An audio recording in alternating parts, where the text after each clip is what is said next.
ہندوستان میں ایک سلطان ایسا بھی تھا جس کو فتح کیے بغیر انگریز ہندوستان پر حکمرانی کا سوچ بھی نہیں سکتے تھے، بلکہ یہاں تک کہ اس کے شہید ہو جانے کے بعد بھی انگریزوں کو یہ یقین نہیں آتا تھا کہ وہ شہید ہو چکے ہیں کہ زندہ ہیں۔ جب ایک انگریز افسر کو یقین ہو گیا کہ وہ زندہ نہیں رہے تو اس نے کہا آج سے ہندوستان ہمارا ہے، کیونکہ وہ اپنے لیے سب سے بڑا کانٹا یہی سمجھتے تھے۔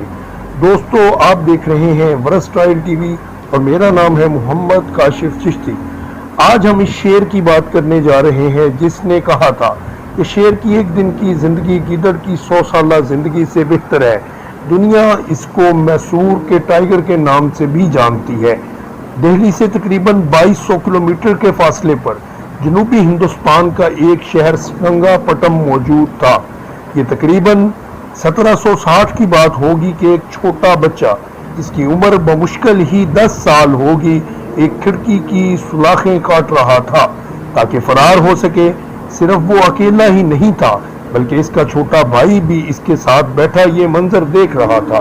اس چھوٹے بچے کی آنکھوں میں چمک سی پیدا ہو گئی جب بڑے لڑکے نے ان سلاخوں کو کاٹ ڈالا اور ایک رسی کی مدد سے اپنے بھائی کو پیٹھ پر بٹھا کر نیچے اتر گیا۔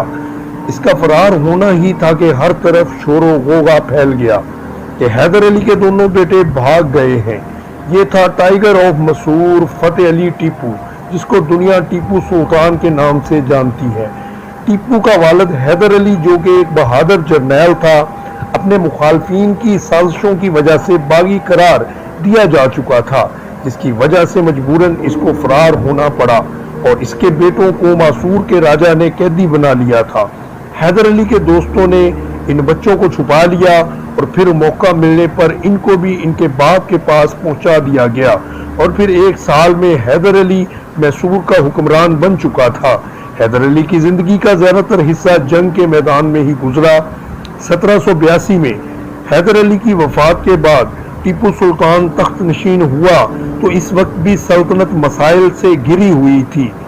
ریاست میسور کا جغرافیہ بہت ہی مشکل تھا، جس کی وجہ سے اس پر حکمرانی کرنا مشکل ترین کام تھا۔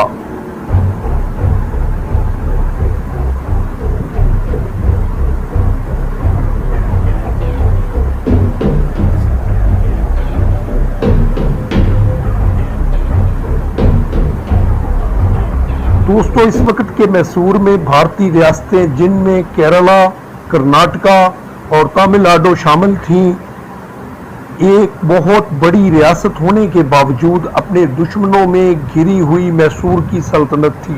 مشرقی اور جنوبی علاقوں میں ایسٹ انڈیا کمپنی موجود تھی جن کو ہم انگریز کہتے تھے۔ جنوبی علاقے ان کا مرکز تھے اور مدراس جو آج کل چنئی کہلاتا ہے ان کا ہیڈ کوارٹر تھا، اور مشرق میں حیدرآباد دکن کی ریاست تھی۔ شمال کی جانب برہٹے آباد تھے، مغرب کی جانب سمندر تھا، یعنی کسی طرف سے بھی نہ تو سلطان ٹیپو کو کوئی مدد مل سکتی تھی اور نہ ہی پیچھے ہٹنے کا کوئی راستہ تھا۔ میسور ہندوستان کی ایک دولت مند ریاست تھی جہاں خشک مسالہ جات کی بہت کثرت سے پیداوار ہوتی تھی اور کپڑے کی صنعت بھی یہاں پر بہت ہی مضبوط تھی۔ اس کثیر آمدن کی وجہ سے بھی دشمنوں کی نظر میں میسور جو تھا وہ بہت ہی اہم شہر تھا۔ وہ دن رات میسور پر قبضہ کرنے کا سوچتے تھے، لہٰذا کسی معاہدے اور صلح کا سوال ہی پیدا نہیں ہوتا تھا۔ اس مشکل ترین جغرافیے اور کمزور دفاعی نظام نے میسور کو حکمرانی کے لیے بہت کمزور سلطنت بنا ڈالا تھا، مگر ٹیپو سلطان ان بہادر لوگوں میں شامل تھا جو کبھی ہار نہیں ماننے والے تھے، لیکن وہ بیک وقت صلح اور جنگ دونوں ہی کے لیے تیار رہتا تھا۔ ٹیپو نے جنگوں میں کئی بار دشمنوں کو عبرتناک شکست دی۔ لوگ اس کو شیر میسور کہنے لگے تھے۔ ایسٹ انڈیا کمپنی سے جنگ بھی سلطان کو وراثت میں ہی ملی تھی کیونکہ انگریزوں نے میسور پر حملہ کر دیا تھا اور اسی دوران ہی حیدر علی کی وفات ہو گئی تھی۔ لیکن بہادر ٹیپو نے نہ صرف یہ کہ باپ کی موت کا صدمہ بلکہ بیرونی حملہ آوروں کو بھی بہت بہادری اور جرأت سے ان کا مقابلہ کیا اور ان کو روکے رکھا، اور تخت نشینی کے بعد یکے بعد دیگرے